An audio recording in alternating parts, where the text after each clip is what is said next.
I'm Jack Bowes. I'm head of LCV, global head of LCV, shared with Adrian Porter, my other colleague. We're responsible for making sure that LCV's at the top of the agenda for the Exco, and my current responsibilities are really focused on delivering the LCV strategy, proposition, performance, and releasing the LCV training modules as well. Followed by that, once we've done those, we'll then come out with then the next step of our focus areas, which will be our action plans, tracking those actions on those key topics to make sure that, again, from an LCV perspective, we're growing in our market area. Yes, in a word, it does support the UK focus. The global aims are led from the top down, so from Tim Albertson, the CEO, and the Exco across the organisation. The approach that we're actually taking is one of collaboration and co-development. So the work that we're doing with the LCV proposition is being done by co-development with the UK team. What we're able to do is to make sure that by working with Matt Dillon, Russ Bolton, Matt's team, is to ensure consistency for us all when we then think about our global offering. What we've identified in bringing the two businesses together is we've got two centres of excellence markets. We've got the UK and we've got the Netherlands. It's not just the UK team we're working with, we're also working with our Netherlands team as well. And this will be to create ourselves a consistent offering from a global perspective. It's not just though the UK and the Netherlands teams supporting us. We're also, from a central perspective, supporting them and other markets as well. I mentioned previously about the work we're doing with our training and developing our training platform. That's been done through myself working with the UK team. We'll launch the training in the UK first as a pilot market, and then we'll roll out globally across all the other markets. So in this occasion, a UK-led approach, and the Netherlands have also been part of that workshop group to bring it all together. As we look further forward into the future, what we'll also see is a continued way of working, which is collaboratively with the UK. The Exco have the LCV topic and product as a key strategic pillar, meaning that's led from all of the MDs across all of the countries. What we expect then to see happen is with the fast-paced changes that are happening in LCVs, that this will not only be led by, but will be continued to be developed by the UK team. So if we think specifically about decarbonisation and the work that's already been done with the UK market, I'd expect to see a further rollout of the excellent TCO Plus tool that Russ Bolton created across all of our global countries.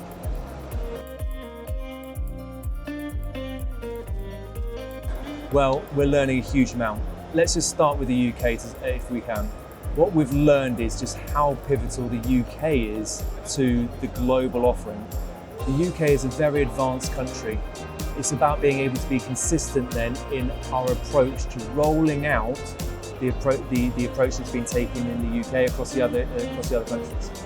What we've also learned is that despite the UK leaving the European Union, the UK is also going to be very controlled by some of the decisions that are coming out by the European Commission with regards to CO2s on vehicles and the strategies that the OEMs are then going to have to take as well. So there will be those direct consequences from certain actions that we'll have to keep a very close eye on in the UK market.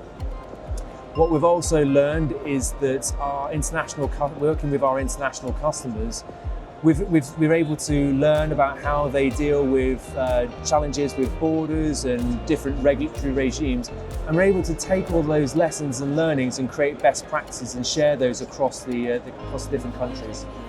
But I suppose our biggest learnings is actually one which continues to always be a central point with LCVs is around partnerships. Partnerships and partners within the OEM side of things, and partners within our suppliers and our networks as well.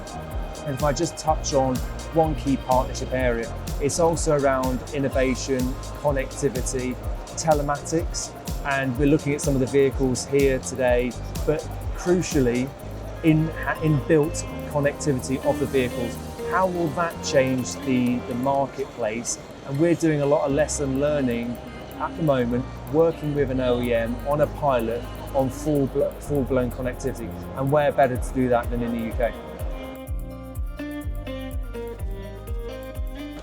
Yeah, great question. So we all know the EV market is building momentum, but we're also acutely aware as to some of its challenges, especially with commercial vehicles.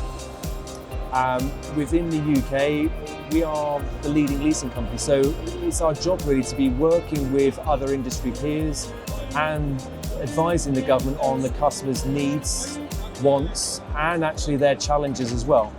So some of those is around battery state of health, ranges of the vehicles, complexities with regards to charging, depots in particular, or battery storage aspects. So again, we are driving EV adoption in that way.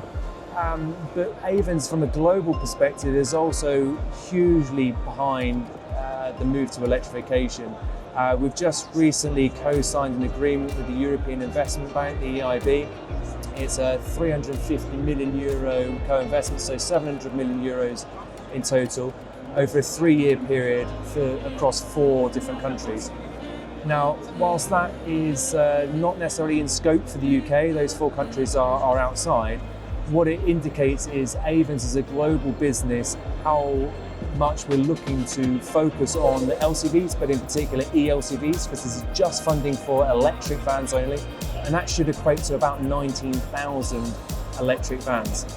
And whilst yes, UK are out of scope, the UK will still play a pivotal part in that, because the excellent tooling work has already been created in providing a data-led consultative approach to transitioning to electric, combined with our right-sizing tooling that we have at an international level, will create a great platform for our local level UK customers, but also our international customers as well.